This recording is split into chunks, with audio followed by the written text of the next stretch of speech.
Hello guys, welcome back to శుభ vibes. పిచ్చెక్కిచ్చే update వచ్చేసాయి భయ్యా. అసలు మామూలు అప్డేట్స్ కాదు, పిచ్చెక్కిపోతున్న అప్డేట్స్ వింటుంటే అందులో ఒకటేమో ఆశ్చర్యపోయే విధంగా ఒక రేంజ్ లో బడ్జెట్ పెట్టుకుంటూ అసలు పెద్ద సినిమా నుంచి ఒక సాంగ్ షూట్ జరగబోతుంది కొన్ని రోజుల తర్వాత. బీభత్సమైన సాంగ్ అది ఇప్పుడు సోషల్ మీడియాలో విపరీతంగా ట్రెండ్ అవుతుంది. అండ్ అదేంటో, ఆ సాంగ్ కథ ఏంటో, ఏ రేంజ్ లో ఉండబోతుందో, కొరియోగ్రాఫర్ ఎవరు, అసలు ఎన్ని నిమిషాలు ఉంటుందో క్లియర్ గా మనం మాట్లాడబోతున్నాం. అండ్ నెక్స్ట్ వచ్చేసి మన చిరంజీవి గారు సింహాద్రి సినిమా చూశారు. ఆయన రివ్యూ ఏంటి, ఎలా ఉందని చెప్పారు. అసలు 2003లో రిలీజ్ అయిన సింహాద్రికి ఇప్పుడు రివ్యూ ఏంట్రా, మెంటల్ అనుకుంటున్నారా? ఇక్కడే ఉంది అసలు మ్యాటర్. సో ఎప్పటి నుంచో చాలా మందికి ఒక్కటే ఒక డౌట్, చిరంజీవి అసలు ఈ సినిమా చూసాడా, ఎక్కడ కూడా స్పందించలేదు. బట్ ఇప్పుడు రామ్ చరణ్ తన నోటి వెంటే చెప్పేశాడు అనమాట ఎలా రియాక్ట్ అయ్యాడు చిరంజీవి సింహాద్రి చూడగానే.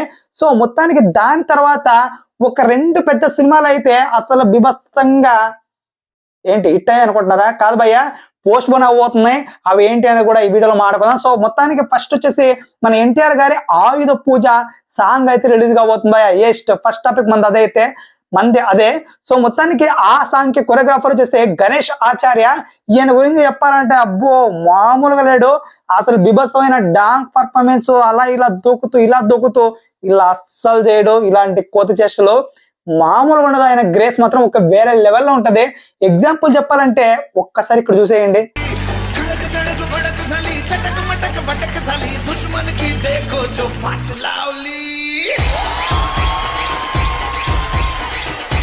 ఎస్, ఈ సాంగ్ అండ్ మన తెలుగులో ఊహు అంటావా, ఈ సాంగ్ ఈయనే కొరియోగ్రఫీ చేశారనమాట. సో మొత్తానికైతే అస్సలు పడ్డము లేయడం ఇలాంటివి ఏమి ఉండవు ఆయన సినిమాల్లో. ఆయన సాంగ్ కొరియోగ్రఫీలో జస్ట్ అలా వాక్ చేస్తూ అలా ఒక గ్రేస్ లాగా డ్యాన్స్ చేస్తూ అలా మజా ఇచ్చేలాగా ఉంటుంది ఆడియన్స్ కి.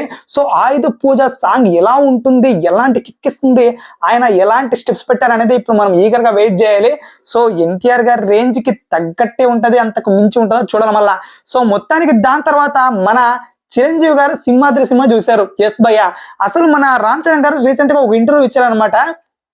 ఆ ఇంటర్వ్యూలో ఆయన చెప్తూ మా నాన్న సింహాద్రి 2007 కి ముందు చూశారనమాట. సో ఆయన సినిమా చూడగానే అసలు బ్లౌన్ అవే, అంటే ఆశ్చర్యపోయాడు, అసలు షాక్ అయిపోయాడు ఆ సినిమా చూడగానే. అంత నచ్చేసింది ఆయనకి అని చెప్పుకొచ్చాడు ఆ ఇంటర్వ్యూలో. అప్పట్లో ఇంద్ర అంటే సింహాద్రి ఒక రేంజ్ లో ట్రెండ్ అయిందనమాట. మా రికార్డు బద్దలు కొట్టాడు ఇంద్ర రికార్డ్ అనేసి. సో బద్దలు కొట్టలేదని వీరు, బద్దలు కొట్టాలని వీరు. బట్ సింహాద్రి ప్రొడ్యూసర్ ప్రకారం అయితే అసలు వాళ్ళైతే ఇండస్ట్రీ హిట్ ఇది సినిమా అని చెప్పేశారు అప్పుడే, ఆ రోజుల్లోనే. అండ్ ఇప్పుడు కూడా కొన్ని వీడియోస్ లో చెప్తూనే ఉంటారు ఆ ప్రొడ్యూసరే, ఈ సింహాద్రి ప్రొడ్యూసర్ ఇది ఇండస్ట్రీ హిట్ అనే. బట్ చాలా మంది ఇది కాదు అని రుద్దారు.